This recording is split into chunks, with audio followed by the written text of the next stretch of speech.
Միացյալ Նահանգների նախագահ Դոնալդ Թրամփը վերջնագիր է ներկայացրել Պաղեստինյան Համաս խմբավորմանը, ազատ արձակել պատանդարված իսրայելցիներին այլապես դժոխային հատուցում է սպասվում։ Երեք պատիվ ունեցա հանդիպել ազատ արձակված մարդկանց և չեմ կարող հավատալ, թե որքան վատ են վերաբերվել նրանց։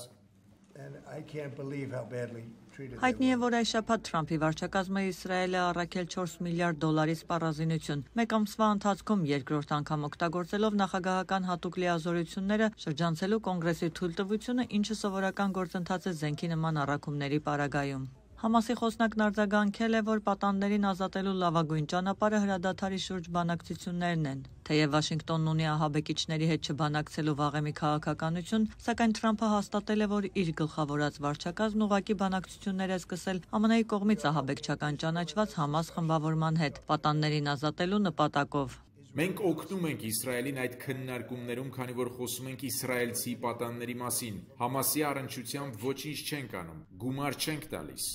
Ըստ ամենայնի, Իսրայելի ու Համասի միջև առանձին բանակցություններ են ընթանում Գազայում հրադադարի երկրորդ փուլի մեկնարկի շուրջ։ Մեծ մասի կարծիքով հրադադարը չի պահպանվի, քանզի սպասելի է, որ վարչապետ Բենյամին Նեթանյահուն կվերսկսի հարվածները Գազայի դեմ, եւ հենց դա տեղի ունենա, պատանդներին այլևս ազատ չեն արձակի։ Այս ամենին զուգահեռ արաբական երկրները հավանություն են տվել Գազայի ապագային միտված ծրագրին, ըստ որի Համասը պետք է հեռանա Պաղեստինյան այդ հատվածի կառավարումից։ Այս ծրագիրն առաջ քաշվեց ի հակադրություն ԱՄՆ նախագահի առաջարկության, ըստ որի Գազայի բնակիչները պետք է տեղափոխվեն հարևան Եգիպտոս ու Հորդանան, իսկ շրջանն անցնելու է ԱՄՆ վերահսկողությանը։ Եթե Իսրայելը մերժել է արաբական երկրների ծրագիրը, ապա ԱՄՆ մերձավոր արևելյան բանագնաց Սթիվ Վիտկոֆն այն անվանել է բարի կամքով առաջին քայլ։ Այս ամենի ֆոնին հայտնի դարձավ, որ կիրակի օրվանից Իսրայելն արգելափակել է օգնության առաքումը Գազայի հատված, պնդելով, թե այն ուղղվում է Համասին, ինչը միջազգային մարդասիրական գործակալությունները հերքում են։ Գազայում նկատվում է վառելիքի սուր պակաս, որը խնդրահարույց է դարձրել հանրային մի շարք ծառայություններ իրականացնելը։